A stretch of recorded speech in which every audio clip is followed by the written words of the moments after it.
안녕하세요. 저는 이제 이혼한 지 3년이 지나게 된 30대 여성입니다. 3년이 지나고 이제서야 사연을 보내게 되었지만 사실 제가 사연을 보내고 싶었던 건 훨씬 이전이었어요. 전 남편이랑 결혼 생활을 할 때부터 혼자 소갈이하며 지내던 저였기에 어디에 달아도 제 이야기를 하고 싶었거든요. 근데 그때는 그럴 겨를조차도 없더라고요. 제가 결혼 생활을 할 때는 집에서나 밖에서나 전 남편에게 시달리다 보니 시간도 여유도 없었네요. 그러다 이혼을 하고 새 출발을 하고자 하는 마음으로 사연을 보내려고도 했지만 그때는 막상 창피해서 그럴 수가 없었죠. 이혼을 하게 되어 너무 속 시원하고 행복했지만 저의 잘못된 선택으로 제 팔자를 제가 꼬았구나 싶어서 욕이나 먹을까 싶었거든요. 그러다 3년의 결혼 생활을 정리하고 그 후로 또다시 3년이라는 시간이 지나고서야 이렇게 제 사연을 보내게 되었습니다. 이제 와서 굳이 옛날 이야기를 하고 위로받고 싶은 생각은 아니지만 대신 꼭 하고 싶은 이야기가 있었거든요. 다름 아닌 제가 이혼 후 전 남편을 다시 만나게 되어 벌어진 사연이었죠. 대단한 복수는 아니지만 어쩌면 이것도 사이다라면 사이다가 아닐까 싶어서 저의 이야기를 전해봅니다. 이제는 생각하고 싶지도 않은 전 남편과의 결혼 생활은 불행 그 자체였습니다. 못된 시어머니의 무심한 남편까지 시간을 돌리고 싶을 정도로 저는 제 결혼 생활이 너무 고통스러웠어요. 하지만 저라고 처음부터 그런 결혼 생활을 알고 결혼했던 건 아니었습니다. 저는 그저 전 남편에게 속아 사기 결혼을 당했던 피해자였을 뿐이었죠. 지금은 온갖 욕을 다해줘도 모자랄 전 남편의 본색을 알고 있지만 결혼하기 전까지는 그놈의 실체를 전혀 몰랐거든요. 연애할 때는 얼마나 순진하고 착한 척을 했는지 그 인간을 잘 모르는 사람들은 전부 그 사람을 좋게만 봤었어요. 그리고 저도 그중 하나였죠. 원래 제가 알던 전 남편은 마치 천사 같은 사람이었습니다. 저한테 관심이 있다며 다가올 적에도 말 한마디 제대로 걸지 못하고 얼굴이 시뻘개질 정도로 부끄러움을 타는 사람이었어요. 그렇게 수줍은 사람이 진심으로 제가 좋다고 하니까 저도 싫을 수가 없었죠. 그렇게 연애를 하게 되면서도 저는 너무나 행복했습니다. 마치 별도 달도 다 따줄 것처럼 말하는 그놈의 가문이설에 완전히 속아 넘어갔었죠.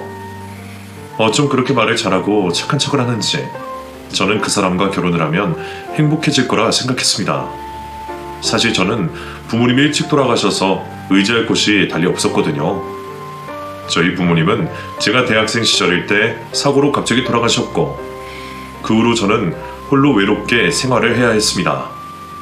다 큰 자식이라 고아가 된 것이 큰 걱정은 아니겠지만 하루아침에 혼자가 되었다는 건 성인인 제게도 버거운 일이었습니다. 그래서 결혼을 빨리 하고 싶다는 생각은 했지만 저도 그렇게 다정한 사람을 만나게 될 줄은 몰랐어요. 남편은 혼자인 제가 안쓰럽다며 너무 잘해주었고 그 사람과 만나기 시작하고부터 저도 외로움이 사라지게 되었죠. 그렇게 그 사람을 믿고 결혼까지 약속했던 저였지만 남편의 애지중지하던 시어머니가 저희 결혼을 반대하시더라고요. 세상에 여자가 얼마나 많은데 하필이면 공아를 만나. 부모 없이 사는 애 데려다가 네가 차선 사업할 거니? 사업한다는 애가 도움받을 처가도 없이 어떻게 하려고. 게다가 제가 앞으로 너만을 잊고 살 텐데 너 혼자 다 책임지고 살 거냐?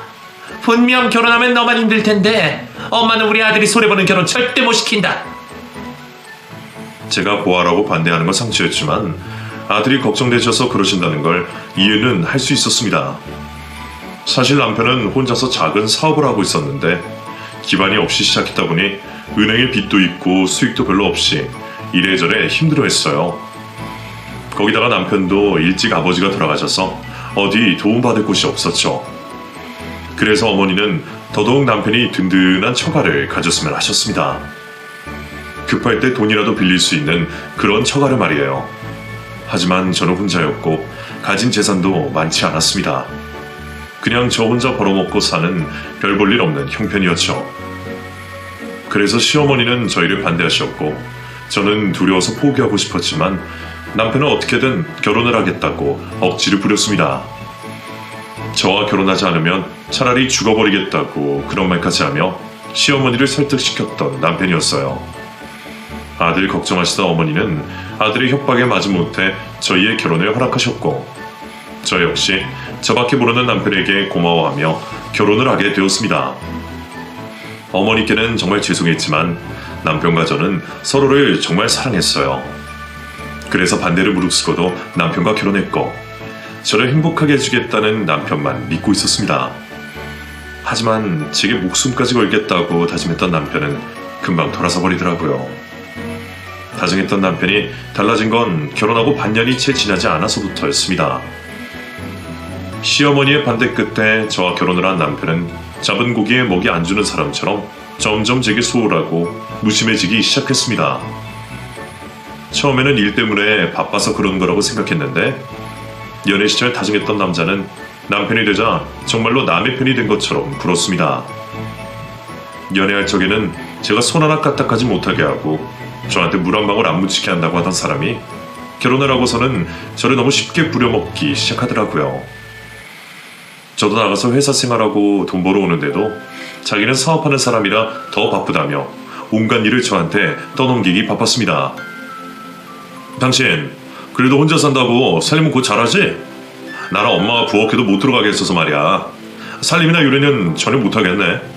그러니까 앞으로도 집안일은 당신이 알아서 해줬으면 좋겠어.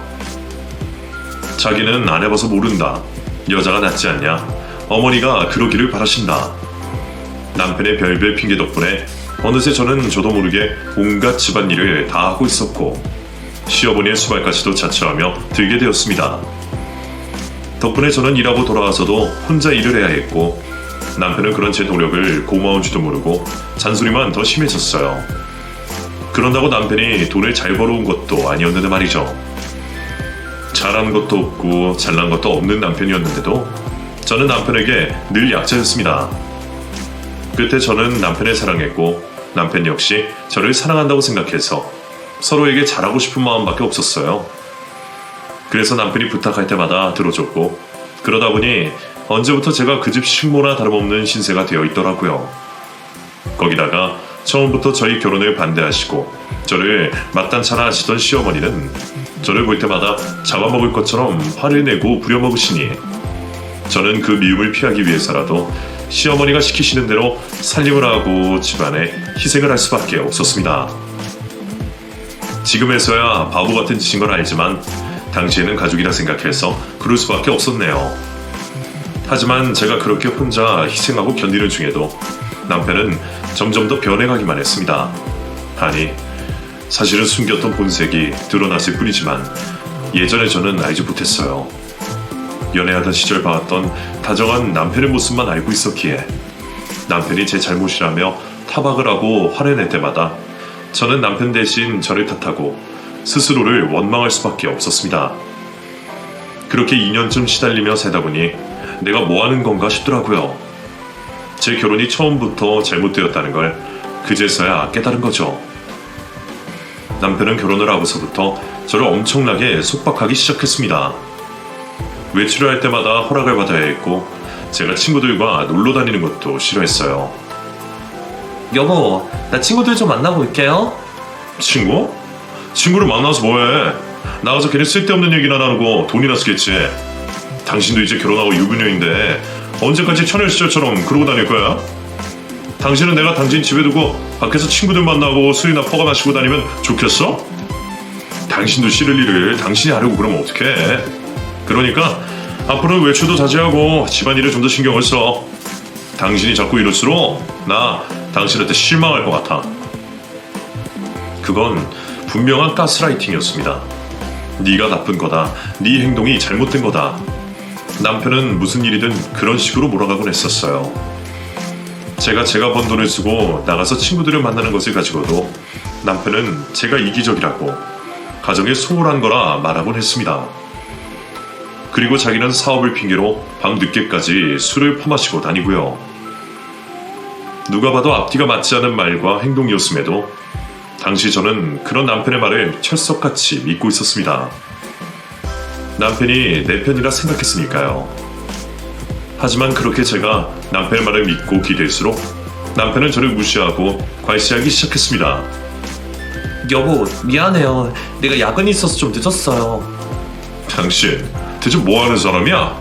당신 기다린다고 내가 쫄쫄 굶어야 해? 야근이고 뭐고 대단한 일하는 것도 아니면서 집에 와서 남편 밥 챙길 생각을 해야지. 9시까지 계속 굶었잖아. 정 배고프면 냉장고에서 반찬 꺼내 먹지 그랬어요. 뭐? 당신 지금 나한테 되려 화내는 거야? 아니, 그래 당신 나랑 왜 결혼했어? 결혼해서 밥도 안 챙겨주고 무관심할 거면 계속 따로 살지.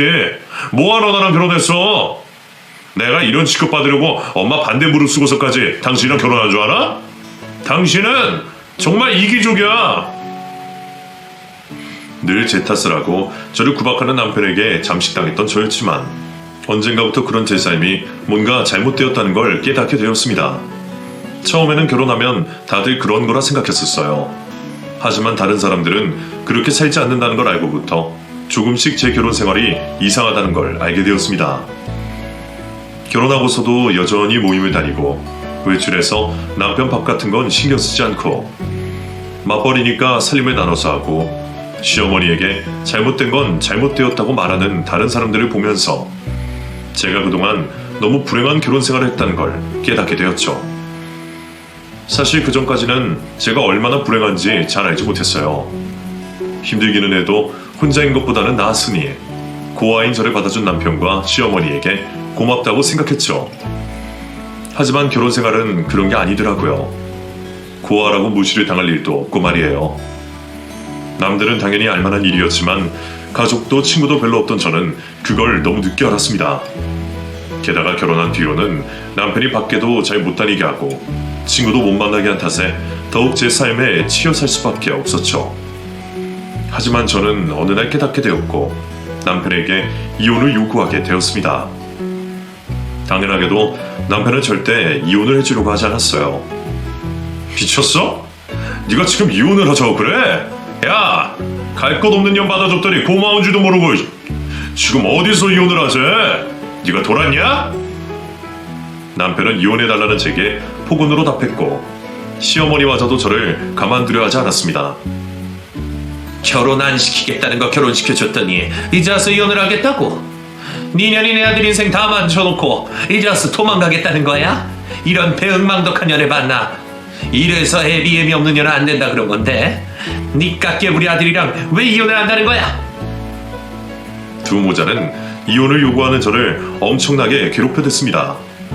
시어머니는 매일 전화해서 욕을 하고 남편은 물건을 집어던지고 막말을 하며 공포 분위기를 조성했죠. 하지만 그럴수록 저는 더더욱 이혼 결심이 굳건해졌습니다. 남편은 돈 한 푼 못 주고 이혼도 안 해줄 거라 말했지만 저는 어떻게든 방법을 찾아보려고 노력했어요. 저를 감시하는 남편 몰래 변호사 사무실을 찾았고 변호사님의 조언을 받아 이혼을 위한 증거들을 모으기 시작했습니다. 시어머니와 남편의 폭언들을 녹음했고 남편이 그동안 저한테 무리한 요구들을 한 카톡들도 저장해 두었죠. 그동안은 매일 일상이라 당하면서도 이렇게 잦은지 몰랐는데 작정하고 증거들을 모아보니 한 달도 안 되어 증거들이 충분히 쌓이더라고요. 시간이 얼마가 걸려도 버텨보려고 생각했는데 덕분에 저는 이혼 소송을 생각보다 쉽게 시작할 수 있었습니다. 협의 이혼해주지 않을 남편을 알았기에 저는 소송을 하게 되었고 증거들이 많았던 덕분에 저는 어렵지 않게 이혼 소송에 승소할 수 있었습니다. 반년이 넘게 걸린 소송이 힘들긴 했지만 두 사람이 제게 한 짓이 너무 많아 제 피해가 입증된 덕분에 저는 위자료까지 받고 이혼을 하게 되었죠. 그렇게 저는 남편과 끝내 이혼을 하고 다시 혼자가 되었습니다. 전혀 행복하지 않았던 지긋지긋한 결혼 생활이어서 그랬을지 이혼에 대한 두려움보다는 후련함이 먼저 들더라고요. 애초에 그런 결혼을 하지 않았던 게 제일 좋았겠지만 그런 놈인 줄 모르고 철저히 속았었으니 어쩌겠나요. 그나마 다행이라면 그래도 더 늦기 전에 무사히 이혼을 하고 자유의 몸이 된 것이 정말 불행 중 다행이었죠. 지금 다시 생각해도 여전히 후회스럽고 고통뿐인 결혼이었지만 저도 이제는 더 이상 후회 따위 하지 않고 저만의 자유를 누리고 싶었습니다. 그렇게 전 남편과 이혼을 한 저는 한동안 회사 일까지 쉬면서 안정을 찾아갔습니다. 결혼하고서는 한 번도 못했던 여유를 부리게 되어 정말 행복했었죠.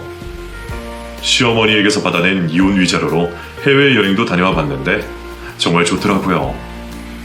남편도 시모도 없이 오롯이 저 혼자 시간을 보내고 있으니 별것 하지 않아도 후광인 듯 했습니다.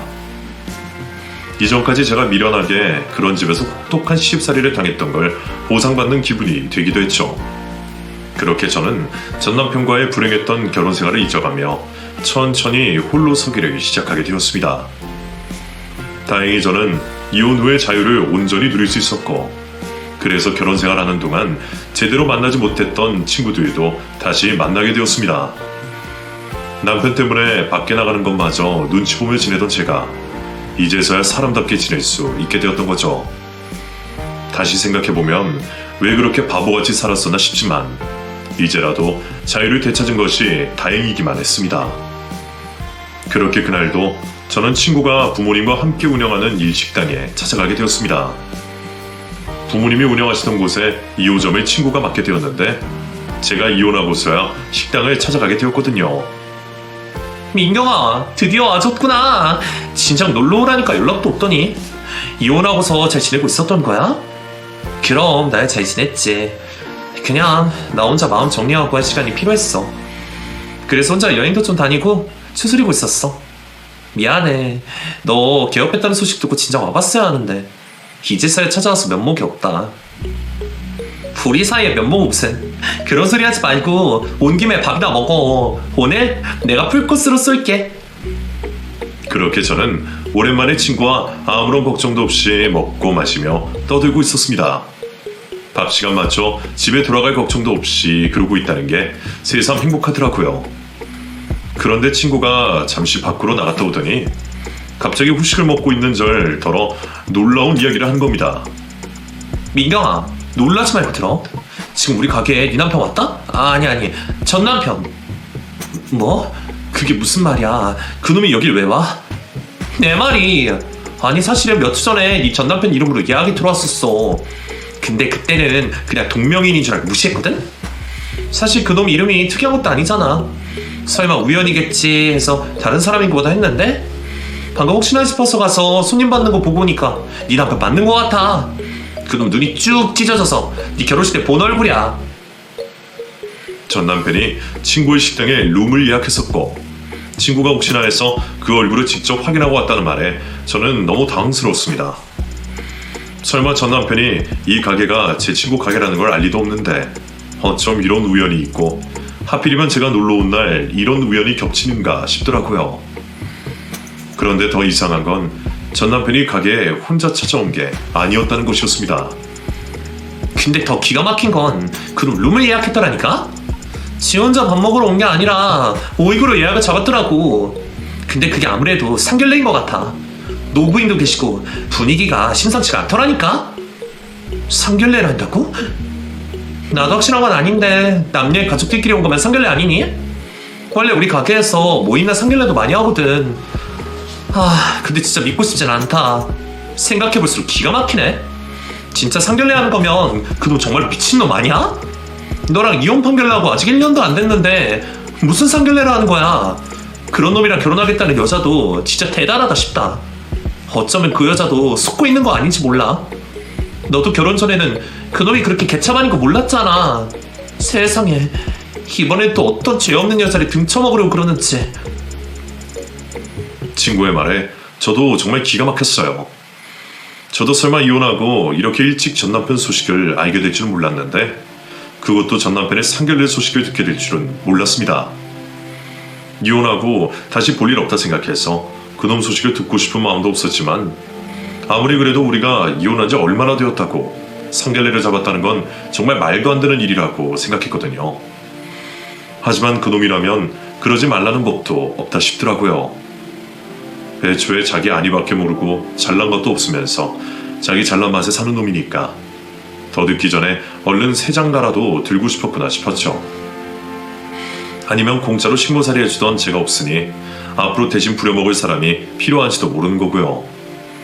이러니 저러니 전 남편의 지혼 소식이 궁금했던 저는 친구에게 부탁해서 그 상견례 자리를 염탐하게 되었습니다.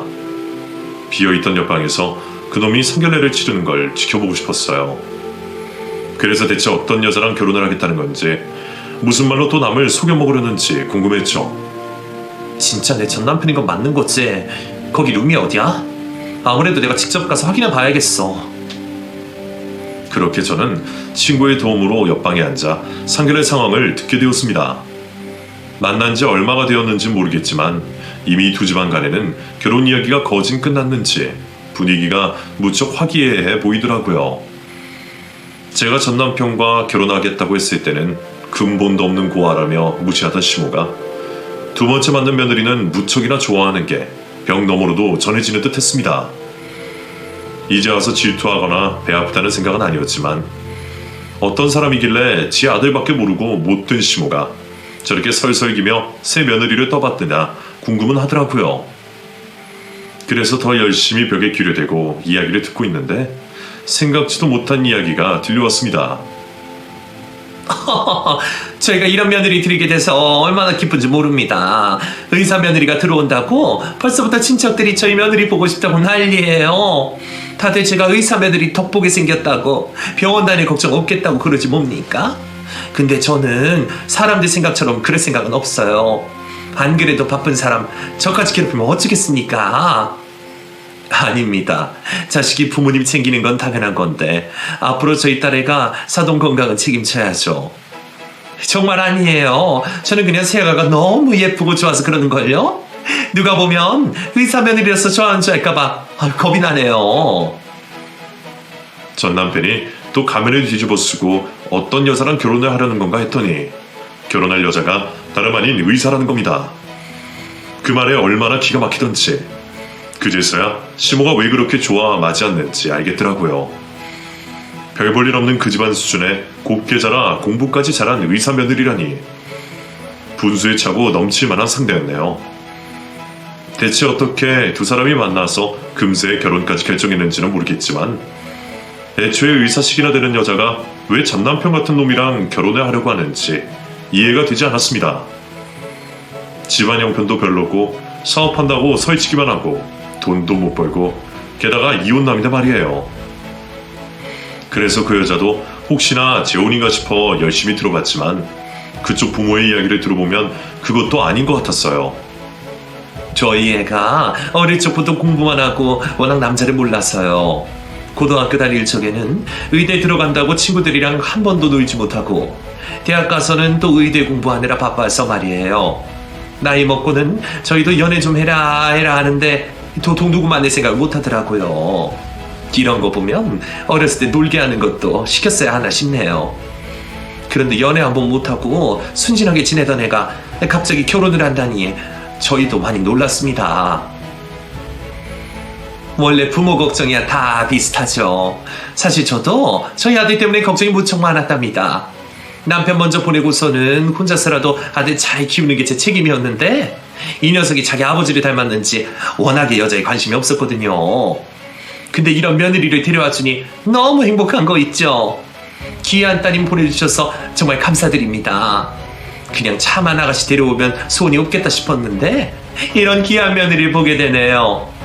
저희 아들이야 돈 잘 버는 거 말고는 잘하는 게 영 없기도 하고 여자 앞에서는 쑥맥이라 저도 이제서야 며느리를 보게 되네요. 얘기를 듣다 보니 뭔가 이상하다 싶은 겁니다. 상대편 부모 얘기를 들어보면 분명 여자 쪽은 초혼인 것 같은데 무슨 소리인지 시모도 자기 아들이 여자라고는 모른다고 헛소리를 하더라고요. 돈이 없어서 바람을 못 피운 거지 여자 좋아해서 찝쩍거리고 다니던 놈이었는데 말이에요. 게다가 무슨 돈 잘 버는 재주가 있다는 건지 시모가 하는 말 한마디가 어이없더라고요. 그 얘기를 들어보니 아무래도 정모자가 거짓말하고 있다는 게 뻔히 보였습니다. 저더러 결혼하자고 했을 때도 숱한 이빨은 거짓말을 하던 놈이었으니 저 말고 남들한테도 거짓말하지 않으리라는 법은 없었죠. 그런데 아무리 그래도 거짓말의 정도가 심하다 싶었습니다. 그 전에 무슨 얘기를 어떻게 했는지는 모르겠지만 그 자리에서 얘기하는 걸 들어보니 사기꾼도 그런 사기꾼이 없더군요. 의사 며느리 드리고 싶어서 정신이 나간 건지 시모와 전 남편은 그 집 식구들에게 자신들이 집안 형편도 넉넉하고 사업도 잘 되는 것처럼 말을 하고 있었습니다. 심지어 나중에 여자가 원하면 개원까지 시켜주겠다는 소리를 하는 걸 보고는 저도 모르게 벽을 칠 뻔했었죠. 대체 무슨 생각으로 그러는 건지 전 남편은 이혼남 주제에 총각 행세를 하고 돈 잘 버는 사업가 행세를 하고 있었습니다. 저도 사기 결혼을 당했다고 생각했지만 설마 저보다 더한 피해자가 나올 줄은 몰랐네요. 제가 몇 년간 숨죽이고 살았지만 그래도 나중에 이혼할 때는 법정에서 개처럼 싸우고 이혼을 했었거든요. 그래서 제가 일부러 증거까지 모아서 시어머니를 법정에 증인으로 불러내기까지 하고 그 덕분에 그 집에서 저한테 위자료까지 내어주고 이혼하면서 자기들도 피를 본 게 있을 텐데 말이죠. 그런데 그 일이 있던 게 불과 얼마나 되었다고 다른 여자를 속여서 사기 결혼을 또 벌이려고 하는 건지 제 머리로는 그 모자의 기막힌 기행을 전혀 이해할 수 없었습니다. 저도 그런 거를 보고서는 도저히 그냥 참고 넘어가 줄 수 없겠더라고요. 사실 제가 친구에게 부탁해서 상길래 옆방에 귀를 대고 있을 때는 그렇게까지 할 생각은 없었어요. 그놈이 재혼을 하건 말건 이제 와서 제가 신경 쓰고 참견할 이유는 없다 싶었죠. 저도 이제 이혼하고 행복하게 살고 있으니까 제 인생만 살면 된다고 생각했거든요. 그런데 그놈이 또 엄한 사람 인생을 망치려고 작정하는 걸 보니 같은 피해자로서 도저히 참을 수가 없는 겁니다. 공부만 해서 순해 보이는 의사 선생님이 저런 놈이랑 결혼을 하는 건 아닌 것 같은 거죠. 정말 오지랖이라고 밖에 할 수는 없지만 저는 그놈이 그 결혼을 하는 걸 보고 있을 수가 없었습니다. 그 여자도 불쌍했지만 애초에 그딴 놈이 멀쩡한 척 속이고 결혼을 하는 꼴은 참을 수가 없었죠. 그래서 저는 결국 화기애애 하던 그 상견례를 개판을 낼 작정을 하게 되었습니다. 마음 같아서는 제가 당장이라도 그 방으로 쳐들어가서 깽판을 치고 싶었어요. 어디 이혼남 주제에 총각 행세하면서 남의 앞길 망치려고 하는 거냐고 난리를 치고 싶었죠. 그런데 그렇게 하려니 참 여러모로 곤란스럽겠더라고요. 괜히 명예의 손으로 고소를 당하면 어쩌나 싶어서 말이죠. 그래서 저는 한 가지 방법을 생각해냈습니다. 제가 직접 나서는 대신 제 핸드폰을 들여놓아야겠다 싶었죠. 그래도 의사 선생님이시라니까 제가 진실을 보여드리면 똑똑하게 대처하실 거라 생각했습니다. 그래서 저는 친구에게 부탁을 해서 제 핸드폰을 그 의사 선생님에게 건네주기로 했어요. 식사 들어갈 때 몰래 접시 밑에 핸드폰을 깔아놓는 걸로 말이죠. 저는 제 휴대폰에 제가 이혼할 때 쓰려고 모아두었던 시모의 문자와 전 남편과의 카톡 내용 그리고 이혼 내용들을 핸드폰에 띄워놓고 꼭 보시라는 쪽지를 붙여 전달했습니다. 어떻게든 저를 도와주고 싶어 했던 제 친구는 가게에 난리가 날 것도 감수하고 저를 도와주었죠. 그렇게 제가 핸드폰을 건네고 저는 계속 벽에 붙어 귀를 기울이고 있었어요. 아직 못 봤는지 잠깐 동안은 별일이 없었는데 얼마 뒤에 의사 선생님이 제 핸드폰을 발견했는지 말소리가 없어지는 게 들리더라고요.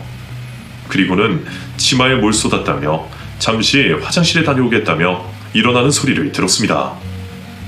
어머, 제가 실수로 치마에 음식을 흘렸네요. 죄송한데 화장실에서 좀 닦고 와야겠어요. 잠시 실례하겠습니다. 그 말소리에 저도 곧장 화장실로 쫓아가게 되었죠. 화장실로 따라가 보니 의사 선생님은 제 핸드폰을 쥐고 덜덜 떨고 계셨습니다. 제 핸드폰에 들어있는 내용을 보고 많이 혼란스러운 듯 보이더라고요. 저 다 보셨으면 제 핸드폰 돌려주세요. 그쪽이었어요? 나한테 이걸 보여준 게? 죄송해요. 오지랖인 건 알지만 저도 끼어들 수밖에 없었네요. 불쾌하셨으면 어쩔 수 없지만 악의로 그런 건 아니라는 걸 알아주셨으면 해요. 저는 정말 그쪽을 돕고 싶어서 그랬거든요. 뭐 그 인간이 재혼인 거 알고도 결혼하시는 거라면 제가 실수한 거지만 혹시라도 모르셨으면 아셔야겠다 싶어서요.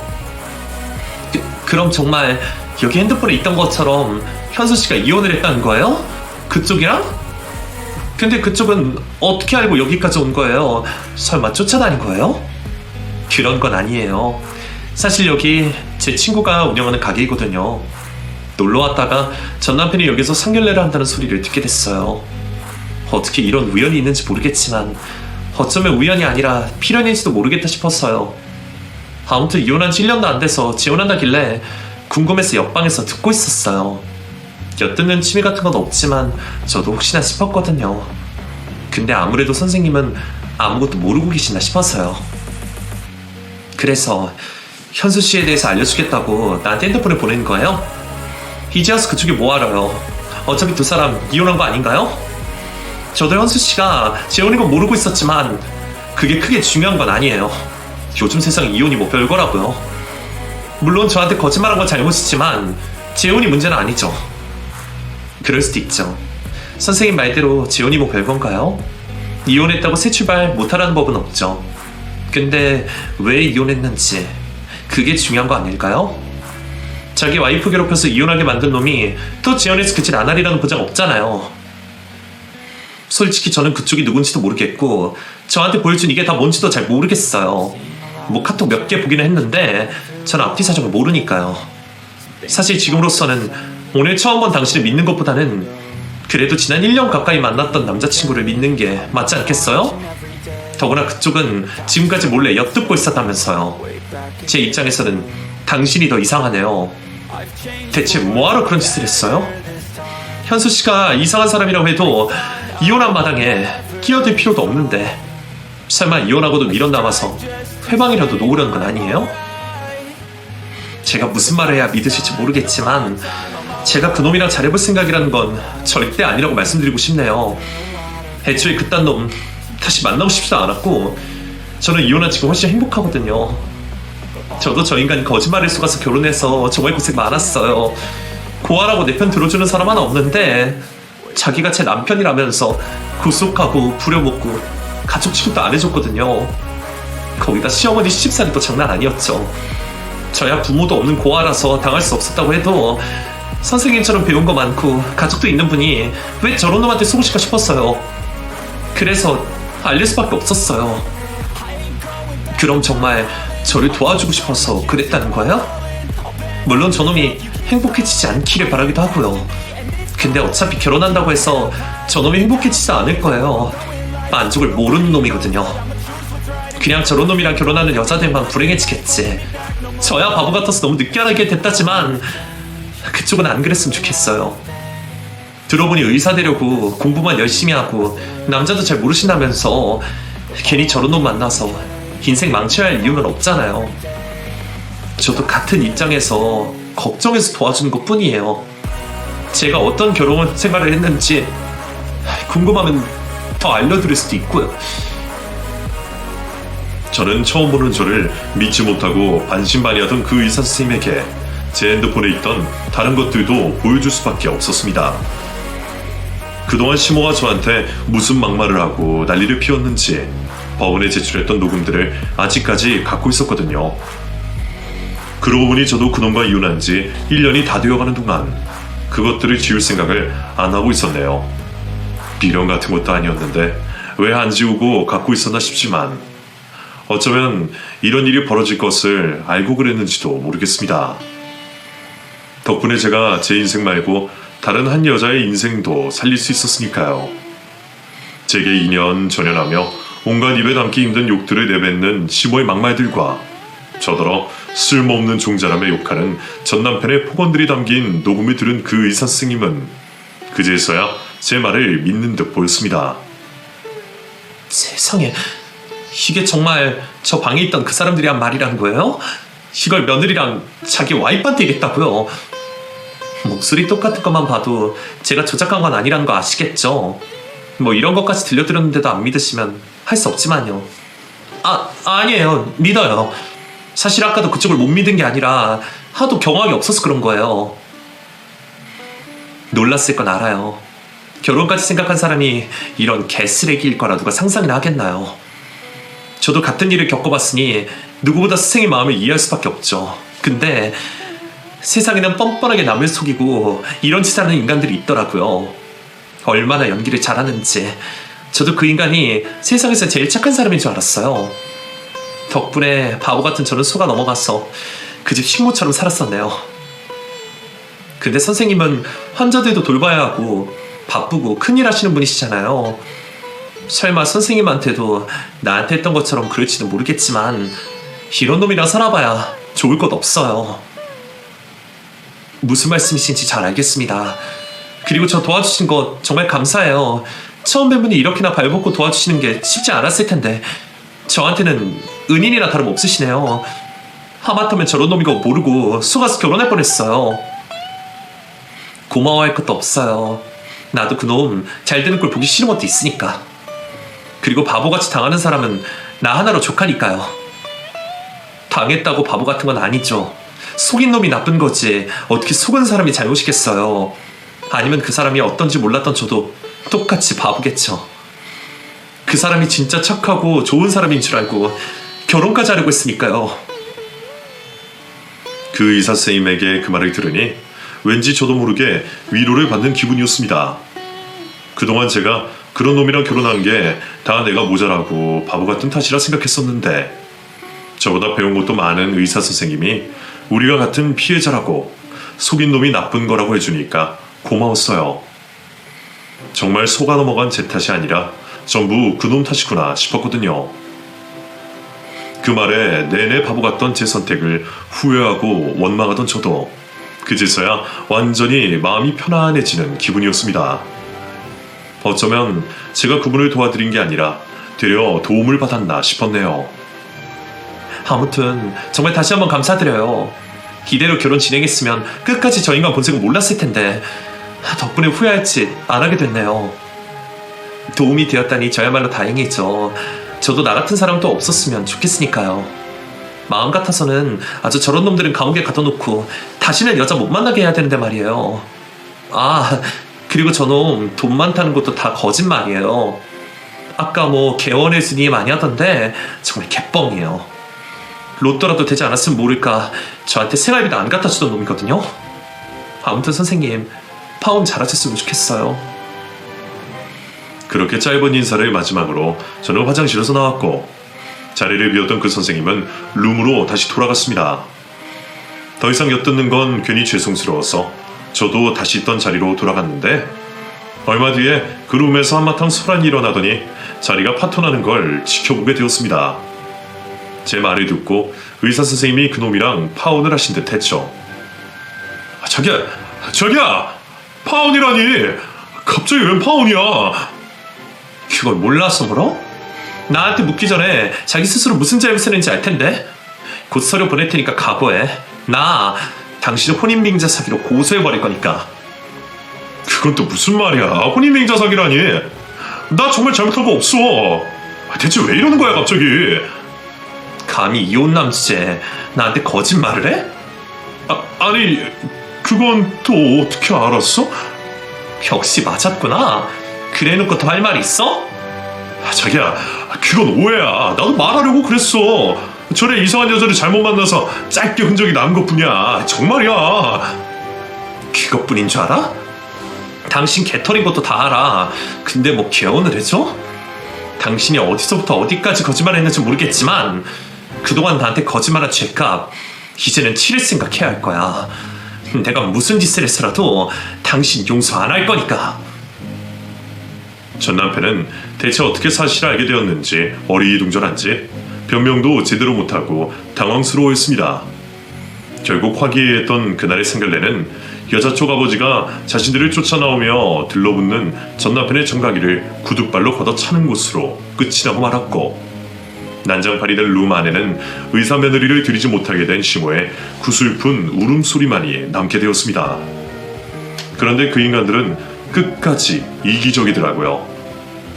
사기 결혼을 하려던 두 사람은 자기들이 잘못한 것도 모르고 억울하다며 상견례가 파토났다고 음식값 결제를 못하겠다고 하는 겁니다. 지금 상황이 이 지경이 됐는데 나더러 음식값을 내라고? 뭐? 112만 원? 거기에 부가세까지 포함해서 134만 원입니다. 뭐? 이것들이 아주 사람 등을 쳐먹으려고 작정을 했네. 초밥에 회를 좀 내놓고는 무슨 100만 원을 넘게 받아 쳐먹어. 저희는 주문하신 대로 드린 거고 음식이 다 나갔으니 계산을 해주셔야죠, 손님. 아 몰라. 나는 어차피 결혼까지 파토났고 그 인간들이 먹은 돈까지 못 내. 돈 받으려면 아까 나간 사람들한테 받던가. 내가 남이 먹은 음식값까지 계산해야 돼? 손님 이름으로 예약하셨고 일행이셨으니 손님이 내주셔야죠. 자꾸 이러시면 저희도 경찰 부릅니다. 파혼당하게 억울한지 남의 식사비까지 못 내겠다며 말도 안 되는 억지를 부려서 직원들이 곤욕을 치러했습니다. 결국 화가 난 제 친구가 경찰을 부르고서야 그놈도 마지못해 돈을 낼 수밖에 없었죠. 아, 참. 자꾸 이러시면 안 됩니다. 음식 드셨으면 돈을 지불하셔야죠. 아니면 무전취식이랑 영업방해로 경찰서까지 같이 가시던가요. 뭐요? 내가 뭘 했다고 영업방해야? 애초에 그 비싼 돈 받는 이딴 식당이 더 문제 아니야? 계속 이러시면 저희도 방법 없습니다. 진짜 가서 조사 받으실래요? 아유 진짜 내가 진짜 더럽고 치사해서 낸다. 이딴 가게 다시는 오라 마라. 예전에도 허세에 비해 돈 아끼느라 진상짓하는 건 많이 봤지만 그렇게까지 여전할 줄은 몰랐네요. 결혼을 하게 되었으면 빚을 내서라도 조용히 계산을 했을 텐데 아무래도 지온이 물 건너갔다 싶으니 밥값이 무지하게 아까웠던 모양입니다. 민경이 너는 저런 놈이랑 어떻게 3년이나 같이 살았니? 진짜 봐도 적응 안 된다. 저런 진사가 또 처음이네. 미친놈. 저래놓고 무슨 결혼을 하겠다고. 저런 놈이 재혼했어봐. 뻔하지. 민경이 네가 그 여자 살려준 거나 다름없네. 오지랖이기는 했지만 그래도 잘했다. 저런 놈 그냥 두면 안 되는 거지. 여전한 전 남편의 모습을 보니 제가 괜한 오지랖을 부린 건 아니구나 싶어 안심이 되었습니다. 친구 말대로 저런 놈이 또 어떤 다른 여자를 괴롭히게 될 수는 없으니까요. 앞으로 그 인간이 어디서 또 누구를 속여 남의 등을 쳐먹을지는 모르겠지만 부디 그놈의 본색을 모르고 저처럼 당하는 사람들은 없었으면 좋겠어요. 그리고 그 인간도 부디 앞으로는 다른 여자 인생 망치지 말고 차라리 혼자 늙어 죽었으면 좋겠네요. 그럼 제 이야기를 들어주신 분들께 감사드리며 제 사연은 여기서 마치겠습니다. 감사합니다.